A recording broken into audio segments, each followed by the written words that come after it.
সকালে তোমাদের যে ভিডিওটা দেখালাম কেউ বলতে পারলে না, সবাই বললে ইলিশ পাতুরি, চিংড়ি, ভেটকি, নানান রকম বললে, কিন্তু এটা কিন্তু আদৌ কোনো ননভেজ নয়, এটা কিন্তু কলার মোচা। তো দেখাচ্ছি কিভাবে বানালাম।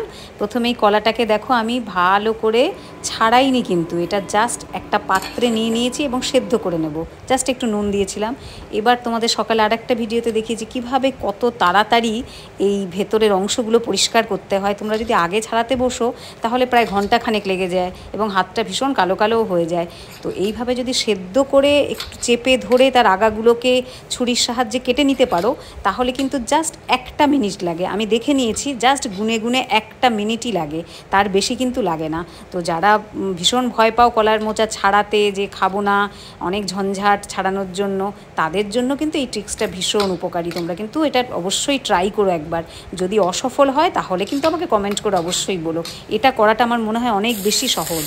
এরপর আমি কি করলাম, ছোট্ট একটুখানি অল্প একটুখানি আলু নিয়েছি, মানে আধা আলু যেটাকে বলে, খুব বেশি যারা আলুটাকে স্কিপ করতে চাও আলু স্কিপও করতে পারো।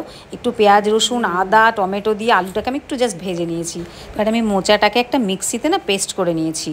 তো প্রথমে দেখো একটা বাউল নিয়ে নিলাম, বাউলের মধ্যে আমি সব কিছু এবার এক এক করে মেশাবো।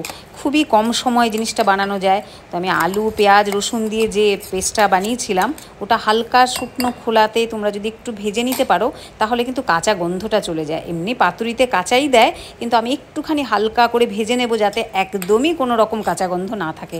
এরপর আমি দেখো কলার মোচার পেস্টটা দিয়ে দিলাম, এরপর একটু নারকেল কোড়া দিয়ে দিলাম, তারপর একটুখানি নুন দিয়ে দেবো, একটু সর্ষে বাটা, তার সঙ্গে কাঁচা লঙ্কা মেশানো আছে সেটাও অ্যাড করে দিলাম, তার সঙ্গে একটুখানি নুন দিয়ে দিলাম, তারপর একটুখানি হলুদ দেব, তারপরে ব্যাস এইটুকুই। আর কাঁচা লঙ্কা অলরেডি দেওয়া আছে, আর কিছুই দেবো না। এবার কাঁচা সর্ষের তেল, সেটাও পরিমাণে ভীষণ কম, তোমরা তো জানো আমি ভীষণ কম তেল ইউজ করি, ওই ঘুরে ফিরে সেই 1 স্পুন, তার বেশি আমি কোনো রকমেই কোনো ডিশেই আমি 1 স্পুনের বেশি ইউজ করি না, যাতে সারা দিনে আমরা দুজন মানুষ ঘুরে ফিরে ওই 1 চামচই এসে দাঁড়ায়। তো সেইটাকে দেখো ভালো করে মিক্স করে নিলাম। মিক্স করাটাই মেন, এখানে কোনো কিছুই কিন্তু কাঁচা নয়। এটাও কিন্তু আমরা এমনি অনায়াসে খেতে পারি, কারণ কাঁচা সর্ষে বাটাটাও কিন্তু আমরা কাঁচা আচার টাচার ইউজই করি, তো সেটাও খুব একটা অপকারী নয়। এইবার দেখো আমি কলা পাতাটাকে একটুখানি গরম করে সেঁকে নিয়েছিলাম যাতে ফোল্ড করতে গেলে ভেঙে না যায়। তোমরা একটু সেঁকে নেবে যাতে ফোল্ড করার সময় ভেঙে না যায়। এবার সমস্ত মোচার মিশ্রণটা এর মধ্যে দিয়ে দিলাম, তারপর এটাকে ভালো করে ফোল্ড করে আমি একটু বেঁধে দেবো। তো এটা তো পাতুরি যারা যারা বানাও তারা তো জানোই কীভাবে ফোল্ড করে বেঁধে দিতে পারে হয়। এবার একটা পাত্রে জল নিলাম আর একটা ছিদ্রওয়ালা পাত্রে ওই জিনিসটাকে বসিয়ে দিলাম। জাস্ট এটাকে বয়েল করব, বয়েল তো বলা যায় না, এটাকে স্টিম করব। তো স্টিম আমার হয়ে গেছে, একদম রেডি। দেখো কলার পাতাটাকে এবার খুলবো, খুলে দেখো কি সুন্দর হয়েছে এবং যা টেস্টি হয়েছে না। তোমরা যারা বলেছো ইলিশ পাতুরি, চিংড়ি মাছের পাতুরি, ভেটকি পাতুরি, সব পাতুরিই কিন্তু ফেল।